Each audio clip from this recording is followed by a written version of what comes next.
¿cómo están? Hola amigas y amigos de Facebook. Estoy muy contenta de poderlos saludar en este en vivo. Ayúdenme compartiendo este en vivo, quienes se vayan conectando, para que esta información llegue a todos los rincones del estado de Chihuahua, los 67 municipios, el estado que orgullosamente represento en el Senado de la República, pero ¿por qué no? A todos los rincones de la patria. Pónganme desde dónde me están viendo, desde qué municipios, si están con su familia, con sus hermanos, con sus novios, con su novio, con su novia, con su mamá, con su papá, con sus hijos. Escríbanme con quién me están viendo, con quién nos están escuchando. Y aquí vamos a estar compartiendo un poquito sobre la reforma al Poder Judicial, que es el tema de temas en esta gran coyuntura de discusión parlamentaria, discusión legislativa. Una discusión que no arrancó en estos días, sino que tiene desde el pasado 5 de febrero, desde que el presidente de la República, el licenciado Andrés Manuel López Obrador, la presentó, llevándose a cabo en medios de comunicación, en mesas de análisis, en columnas de opinión, en redes sociales, en diversas publicaciones, en comentarios, en las calles, en las plazas públicas, en los barrios, en las colonias. Es una discusión que nos ha hecho parte a todas las y los mexicanos. ¿Y por qué hago este paréntesis? Porque ahora resulta, dicen los senadores opositores, y lo mismo dijeron los diputados federales opositores, que ni cuenta se habían dado de que esta discusión se estaba llevando a cabo. Andrea, ¿cómo va el proceso? Andrea, ¿qué está pasando al interior del Senado de la República? ¿Tenemos la mayoría? ¿No la tenemos? Y si es así, ¿qué implicaciones va a tener? ¿Votarla a favor? ¿Qué pasa si no se alcanza la mayoría calificada? Preguntas que todas y todos tenemos, y que es válido hacerlas, y me parece que todas las y los senadores deberíamos estar contestando estas preguntas en asambleas informativas y, por qué no, a través de redes sociales en vivos como este. Gracias por compartir, claro que sí. Sebas Cruz, un besote. Alvin Orozco, Marco Esteban Pérez, Emiliano, ¿cómo están? Muy agradecida de que estén por acá viéndonos, tanto en TikTok como en Facebook. Muchísimas gracias por continuar compartiendo. Miren, el pasado 1 de septiembre se instaló el Congreso General que dio origen a una nueva legislatura. En este Congreso General participamos tanto la Cámara de Diputados como el Senado de la República para instalar este nuevo periodo ordinario de sesiones. Una vez instalado el nuevo periodo ordinario de sesiones, se arrancó con la discusión de la reforma al Poder Judicial en la Cámara de Diputados, que fue la cámara de origen de la iniciativa presidencial. El presidente de la República tiene la facultad de presentar iniciativas y de decidir a través de qué cámara va a arrancar la discusión. El licenciado Andrés Manuel López Obrador ha preferido que se arranque esta discusión en la Casa del Pueblo, que es la casa de todas y de todos, es el Palacio Legislativo, la Cámara de Diputados. Se llevó a cabo la discusión en las comisiones de puntos constitucionales y en una serie de foros de parlamento abierto que organizó la Junta de Coordinación Política, que era encabezada por el PRI y por el PAN, después, en el último año de la pasada legislatura. En estos foros de parlamento abierto participaron especialistas, abogadas, abogados, juristas, jueces, magistrados e inclusive todos los ministros de la Suprema Corte de Justicia de la Nación, incluida la ministra presidenta Norma Piña, para que tampoco diga que la agarraron por sorpresa. De hecho, les publiqué, recuerdo, aquí en Facebook, para mis amigas y amigos que me están viendo en Facebook, la fotografía de cuando estaban allí los ministros y las ministras de la Suprema Corte de Justicia de la Nación. Y estos foros se llevaron a cabo de manera plural, abierta, democrática. La gente pudo participar si estaba a favor o si estaba en contra. Se llevaron a cabo los foros nacionales en diversas entidades federativas, es decir, no fue nada más la discusión en la Ciudad de México, sino que además se descentralizó la ubicación de estas discusiones, llevándose foros a distintas entidades federativas. Estos foros son públicos, los pueden buscar a través de YouTube, pueden poner Parlamento Abierto, Cámara de Diputados, Reforma al Poder Judicial y les va a salir para aquellos que estén interesados en revisar cómo es que se llevó a cabo esa discusión. Una vez cerrado el periodo de Parlamento Abierto y estos foros, arrancó la discusión en la Comisión de Puntos Constitucionales para elaborar un dictamen. Antes de solicitar licencia como diputada federal, yo era integrante de esta Comisión de Puntos Constitucionales, encabezada por el diputado federal Juan Ramiro Robledo, diputado federal de San Luis Potosí, integrante del grupo parlamentario de Morena, en donde extraordinarios compañeros y compañeras pues participaron, llevando la voz del pueblo de México, y quiero hacer un reconocimiento al diputado federal Hamlet García Almaguer del estado de Jalisco, Leonel Godoy del estado de Michoacán, Adriana Bustamante del estado de Chiapas, Oscar Cantón del estado de Tabasco y así.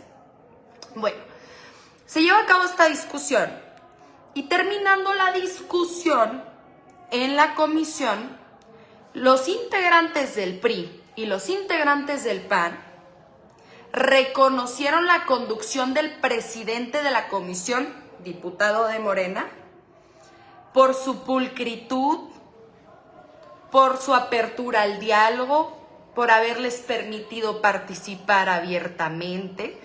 Y todos estos comentarios obran en acta, y no solamente obran en acta, están en video. Este video también lo pueden consultar ustedes en la discusión de la reforma al Poder Judicial de la Comisión de Puntos Constitucionales en la sesión del 29 de agosto de este año. También lo pueden consultar en YouTube, es público, es completamente abierto. Llega la nueva legislatura tras la enorme victoria obtenida el pasado 2 de junio, donde pudimos sepultar prácticamente al PRD, lo sepultamos, prácticamente al PRI, que está al borde de perder el registro. Por cierto, me comentaron el día de hoy que es la primera vez que no tiene grupo parlamentario en el estado de Campeche, y también con el PAN, obteniendo mayoría calificada en la Cámara de Diputados. La oposición abre una estrategia de intentar arrebatarnos diputadas y diputados federales, aludiendo a que estábamos sobrerepresentados, diciendo que a ellos les tocaban más plurinominales, cuando no era así. El presidente Andrés Manuel López Obrador propuso una iniciativa para eliminar los plurinominales y que no se dieran problemas como este, y ellos, que son cero estratégicos, pues decidieron rechazarla, y ahora que no les gustaron las reglas del juego que ellos habían propuesto y mantenido, pues decían que estábamos sobrerepresentados, cuando esto era una mentira vil. Finalmente se integra la Cámara de Diputados con mayoría calificada, el Senado de la República casi con mayoría calificada, producto de la decisión de la mayoría de los integrantes del Consejo General del Instituto Nacional Electoral, del INE. Y es que se aprueba la reforma al Poder Judicial en el Pleno de la Cámara de Diputados. Una vez que se aprueba, habiéndose terminado todas las etapas procesales, llega a manera de minuta al Senado de la República para nuestro análisis, ¿no? Y entonces instalamos la Comisión de Puntos Constitucionales, y el reclamo de los opositores era: ¿por qué ya quieren discutirlo? Llévensela más tranquilo, tenemos un par de días como senadores. Casi dicen: ¿no se les antojan unas vacacioncitas? ¿No se les antoja no trabajar? Porque ellos estaban acostumbrados a no trabajar, a sesionar una vez al mes y eso acaso, y cuando llegaban reformas constitucionales a recibir enormes sobornos millonarios a cambio de su voto, ¿no? Y entonces les dijimos, no, señores, hay que trabajar porque el pueblo de México nos lo exige. Eso es claro, hay un mandato. Y el pueblo de México siempre nos dice, Andrea, estoy cansada de ver el pleno de la Cámara de Diputados, del Senado de la República completamente vacío, de ver que trabajan 1 o 2 veces a la semana o al mes. Necesitamos legisladores más trabajadores, y entonces pues nos pusimos manos a la obra. Finalmente recibimos la minuta de la reforma al Poder Judicial y el día de ayer se llevó a cabo la discusión de esta minuta en las Comisiones Unidas de Puntos Constitucionales y Estudios Legislativos. La Comisión de Puntos Constitucionales es presidida por la senadora Ernestina Godoy, extraordinaria senadora de la Ciudad de México, que fue diputada local, diputada federal, es abogada egresada de la UNAM, fue fiscal en la Ciudad de México, es una extraordinaria jurista. Y la Comisión de Estudios Legislativos es presidida por otra extraordinaria senadora de la Ciudad de México, Citlali Hernández, quien además es nuestra actual secretaria general de Morena a nivel nacional, ¿no? Entonces se abre el debate. ¿A quiénes manda la oposición a representarles en el debate en estas comisiones? A ver si les suenan los nombres.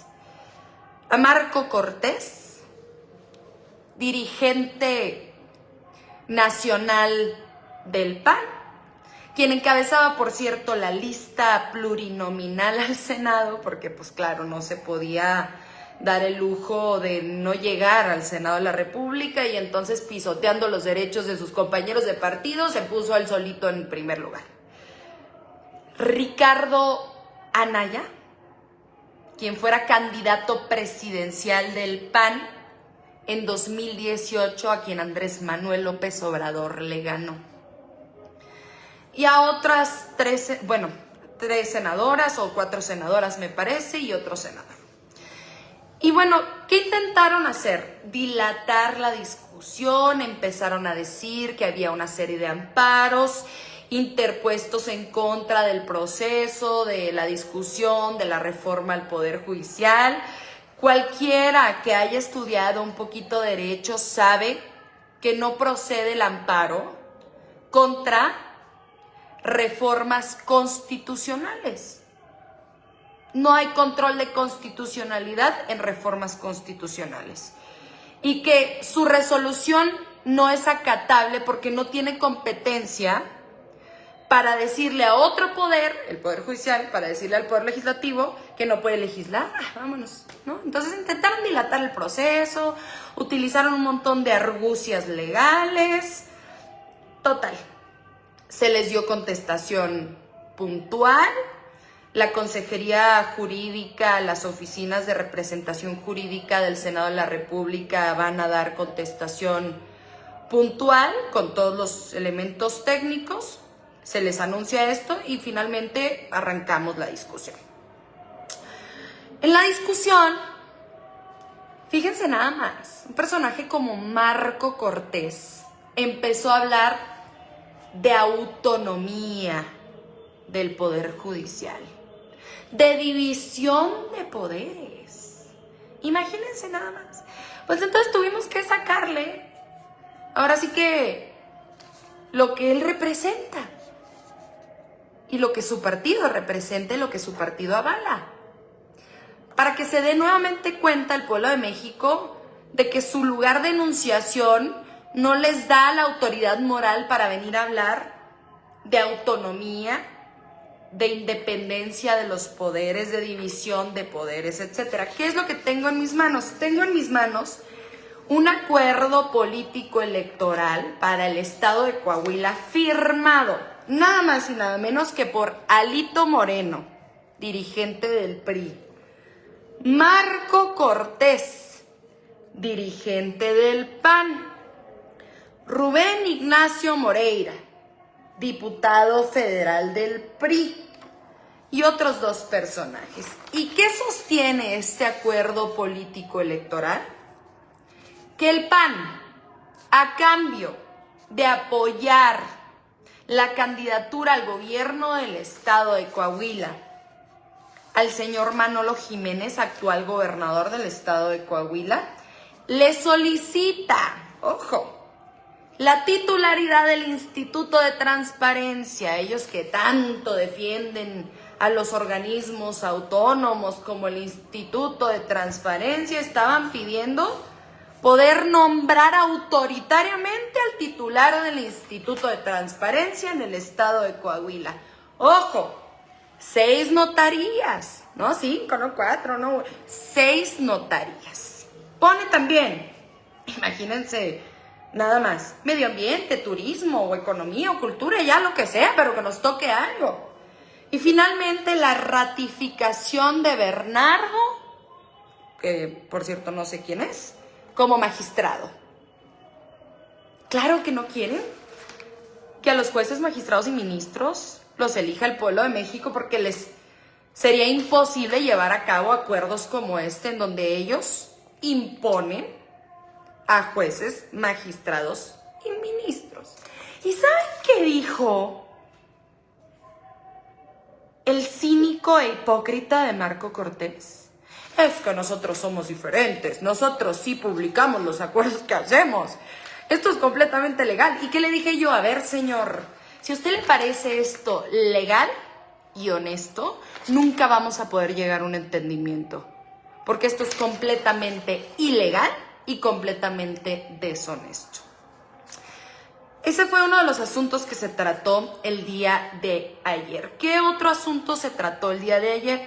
Pues tuvimos que darles básicamente clases sobre la minuta. Es una minuta de 40 páginas, miren.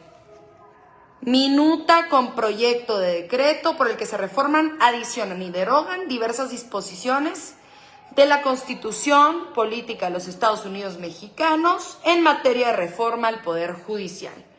Este es el título de la minuta y son 40 páginas. Y yo antes de arrancar la discusión les había pedido que la leyeran. Y pues, como todo, les entró por una oreja y les salió por la otra y no leyeron la minuta, y entonces tuvimos que dar clases el día de ayer de qué estábamos votando. ¿Qué votamos en esencia? ¿Cómo podemos resumir la reforma al Poder Judicial? Es una transformación de fondo del modelo de impartición de justicia en nuestro país, que a todas luces necesita, que a todas luces le urge cambiar, porque tenemos un 99% de impunidad, porque tenemos jueces que liberan a criminales de cuello blanco, porque tenemos ministros que cobran 600,000 pesos al mes, porque todos los días, vía amparo, se liberan a feminicidas. Y así podríamos seguir con muchos casos, ¿no? Para entrarle al fondo, se los resumo en 3 temas. El primero, austeridad. El segundo, cero impunidad. Y el tercero, legitimidad. Vamos uno por uno. ¿Por qué austeridad? Ya hablamos de los salarios onerosos, millonarios que reciben no solo los ministros de la Suprema Corte de Justicia de la Nación, sino también los magistrados y los jueces.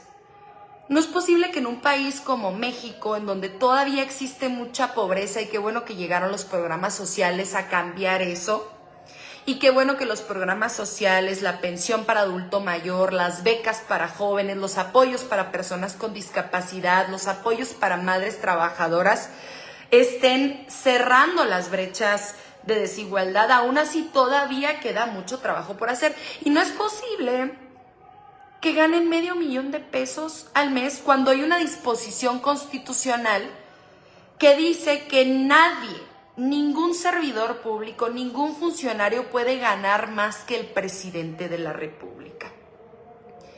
¿Por qué decimos austeridad? Porque hay también muchos lugares en donde se está erogando mucho dinero que no debería estarse erogando, que no debería estarse gastando en eso, por decirles un ejemplo. ¿Sabían ustedes que la Suprema Corte de Justicia de la Nación tiene presupuesto para el mantenimiento de sus jardines? ¿Sabían ustedes que la Suprema Corte no tiene ni un jardín? Entonces, ¿para qué tiene eso presupuestado? Y así podemos seguirle los grandes fideicomisos que no son utilizados para ayudar a la clase trabajadora del Poder Judicial, cuyos derechos, por cierto, están garantizados dentro de esta minuta en el 10º transitorio.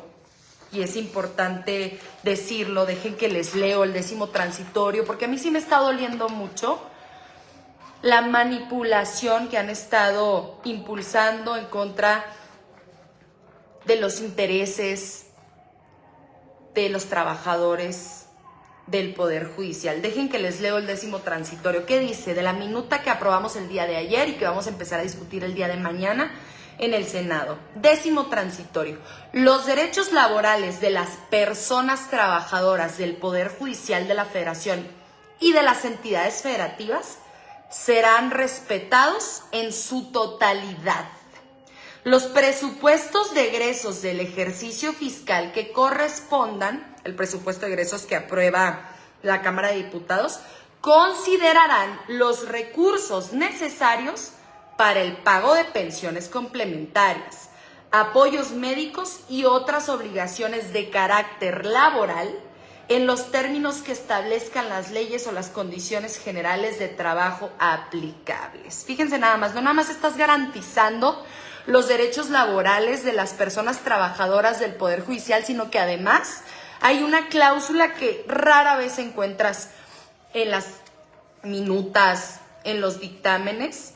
Es una cláusula de garantía presupuestal. Entonces, está garantizado que va a haber presupuesto para respetar los derechos laborales de las personas trabajadoras del Poder Judicial. ¿Qué más en cuanto a austeridad? Pues se van a reducir los aparatos burocráticos. En lugar de tener ministros que duren, por ejemplo, 15 años, ahora van a durar 12 años. Se va a reducir el número de sus integrantes y así, ¿no? Etcétera. Ese es el primer tema. Y me parece que todos deberíamos estar de acuerdo en el tema de austeridad. O sea, de verdad que son muchos millones de pesos los que nos gastamos en barbaridad y media que representan grandes privilegios que reciben las y los ministros de la Corte. Segundo tema, cero impunidad. En nuestro país, repito, el 99% de las denuncias no llegan a una sentencia ni condenatoria ni absolutoria. Entonces, ¿cómo queremos darle justicia a las y los mexicanos si a pesar de que promoviendo una denuncia y contando inclusive con todas las pruebas, no van a tener reparación del daño?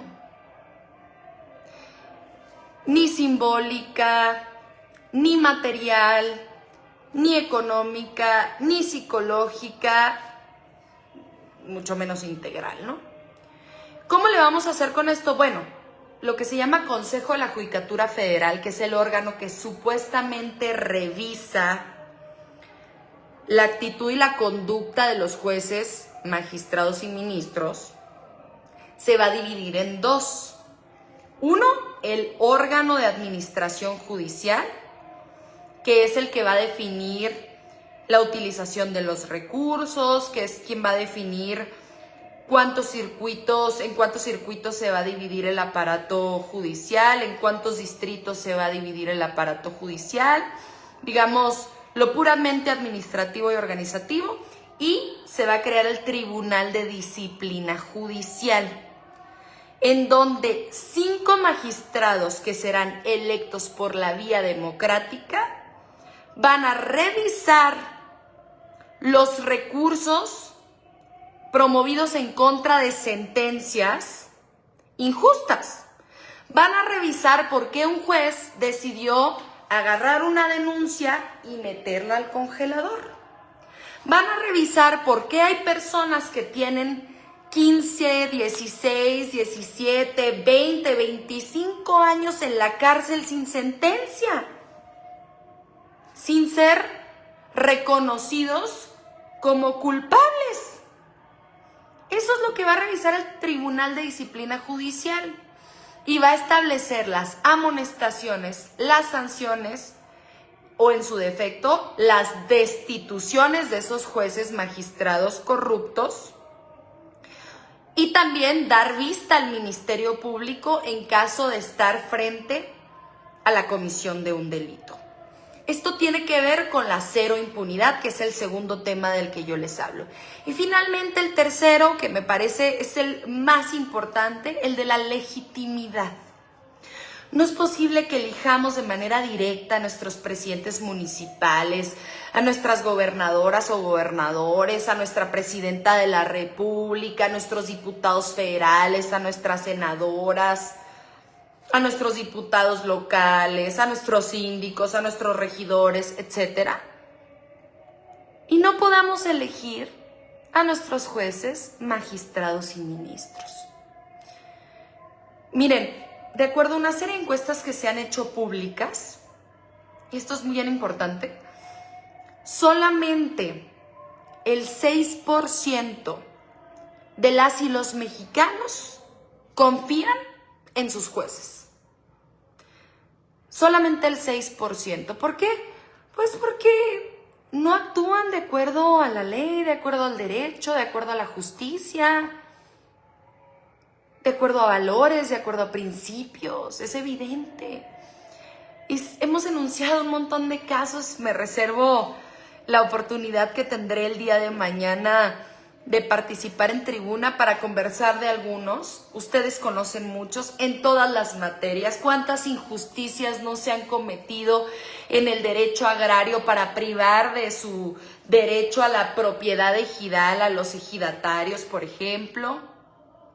¿Cuántas veces no se ha utilizado el derecho familiar para quitarle sus hijos e hijas a sus padres, a sus madres, porque no tienen dinero para poder buscar una defensa digna? ¿Cuántas veces no se han fabricado chivos expiatorios? ¿Cuántas veces no se ha inculpado a inocentes para que políticos se salgan con la suya? Bueno, en todas las materias, en la laboral, en la civil, en la familiar, en la penal, en la que me quieran decir, en la electoral también. ¿Cuántas injusticias no se han cometido? Entonces, esos son los tres temas de fondo de los que habla esta minuta. Reitero, austeridad, cero impunidad y legitimidad. Necesitamos las tres para regresarle la confianza al Poder Judicial, para transformar de raíz el único de los tres poderes que no ha tenido ni una sola transformación. Me parece que es momento de hacer un llamado para estar muy pendientes de las discusiones que se den al interior del salón de sesiones. El día de mañana arrancará esa discusión. Para quienes se encuentren en otras entidades federativas, en el estado de Chihuahua, publiquen que están a favor de la reforma al Poder Judicial, si es que están a favor de la misma, en sus redes sociales, en su Facebook, en su Instagram, en su X, en lo que tengan, en TikTok, lo que tengan. Hagan asambleas vecinales, barriales, coloniales. Exíjanle a su senador o senadora que vote a favor de esta reforma al Poder Judicial. Y para quienes estarán aquí en la Ciudad de México, quiero invitarlos a concentrarse aquí el día de mañana a partir de las 10 de la mañana. Porque de verdad en este momento están utilizando de manera vil a los trabajadores del Poder Judicial, diciéndoles que sus derechos no estarán protegidos. Cuando ya les leí el 10º transitorio de esta minuta, tenemos que también dar nuestro punto de vista y tenemos que evitar que se den declaraciones tan lamentables como la expresada por la senadora de Aguascalientes, Chuya Díaz, en donde llamó a linchar y a golpear a quienes se atrevan a votar a favor de la reforma al Poder Judicial, siendo que casi el 80% de las y los mexicanos están a favor de la aprobación de la misma. Entonces, reitero, el día de mañana el llamado a la concentración a las afueras del Senado es a las 10 de la mañana para quienes quieran asistir. Y para quienes están en sus entidades federativas, para quienes se encuentran en alguno de los 67 municipios del estado de Chihuahua o de otros municipios en otras entidades federativas, estén pendientes del canal del Congreso, estén pendientes de las discusiones en redes sociales, estén pendientes de lo que van a hacer sus senadoras y senadores, júzguenlo con criterio, con información. La minuta se puede consultar en el sitio web del Senado de la República. Son 40 páginas. Estoy segura de que ustedes sí las van a poder leer, algo que los senadores de oposición no se dignaron a hacer. Y me parece bien lamentable. ¿Cómo podemos apoyar desde Chihuahua? Me publica Javier. Mira, se han estado llevando a cabo una serie de concentraciones en la Plaza de Armas, en Chihuahua capital. Los podemos organizar para realizar alguna manifestación en Ciudad Juárez, en el monumento a Benito Juárez, o podríamos inclusive pues en redes sociales publicar qué es lo que pensamos las y los chihuahuenses, en Delicias, en Cuauhtémoc, en Parral, en Camargo, en Jiménez, en Nuevo Casas Grandes, en Chihuahua, en Juárez, en todos los municipios hermosos, en la Sierra Tarahumara, en fin. Así podemos hacerle, apoyando a nuestras senadoras y senadores en redes sociales, revisando muy bien la transmisión del canal del Congreso y atendiendo el llamado de las convocatorias que está haciendo tanto Morena como otra serie de personas para realizar concentraciones en plazas públicas. Araceli Kevin, gracias por informarnos. Todo Juárez con la 4T y Andrea Chávez, dice Adán Montelongo. Rogelio Jaques, Buenaventura, arriba mis profes, Jaques, hermoso. Un besote para toda la familia, para mi Ilka, Pablo Juárez, gracias Andrea. Dice Luisa Cruz González, ¿en dónde puedo leer la minuta? Pueden poner en el sitio web del Senado de la República. Allí está la minuta, le van a poner minuta, proyecto de decreto y le van a poner reforma del Poder Judicial. Y ahí les va a salir el documento. Miren cuántas páginas son. 40, nada más y nada menos. Querida Andy, ¿mañana tendrás alguna intervención? Sí, mañana voy a participar en tribuna, están muy pendientes, les voy a compartir mi intervención. Híjole, quiero agradecerles de todo corazón, 93,000 likes en TikTok. Les mando un besote a las casi 1,000 personas que estuvieron viendo este en vivo en Facebook. De verdad, TikTok, Facebook, muchísimas gracias, muchísimas gracias. Gracias por todo el cariño que me están haciendo llegar a través de mensajes, comentarios, en las fotos que publico, en los videos. Ya vi que están muy pendientes de mis historias. Allí estoy publicando todo lo que estamos haciendo, todas nuestras intervenciones. Entonces sigan muy pendientes. Yo les quiero mucho. Vi que alguien me chuleaba mi camiseta del Fondo de Cultura Económica. Ya saben, nuestro compañero hermoso Paco Ignacio Taibo II, pues es el titular. Excelente, Paco. Estuvimos el otro día por allá, Abraham y yo, en una venta nocturna, en una charla que él impartió con Sabina Berman. Increíble, muy buenos. Y además la aporto con orgullo porque recordarán ustedes, hablando de Poder Judicial, en donde también se va a transformar el tribunal electoral del Poder Judicial, que a mí me intentaron inhabilitar para ejercer como política por haber dicho que el Fondo de Cultura Económica se debía dedicar a fomentar la lectura, válgame Dios. Pero bueno, les quiero, les mando un beso, gracias por compartir este video. Hacemos nuestro mejor esfuerzo estudiando todo lo que votamos, eso es lo primero que nos exige el pueblo de México, y en segundo lugar, informando el sentido de nuestro voto, argumentando por qué vamos a votar a favor de la reforma al Poder Judicial. Sigan compartiendo este en vivo si les gustó el contenido del mismo, que esta información llegue a todos los rincones de la patria, y el día de mañana también ayúdenme compartiendo la intervención que tendré al interior del Pleno del Senado de la República. Nos estamos concentrando aquí, estamos durmiendo aquí, porque pues es lo que la patria demanda. Vamos a seguir estudiando, vamos a seguir informándonos y les vamos a seguir informando a todas y todos ustedes. Así es que un beso para TikTok, un beso para Facebook.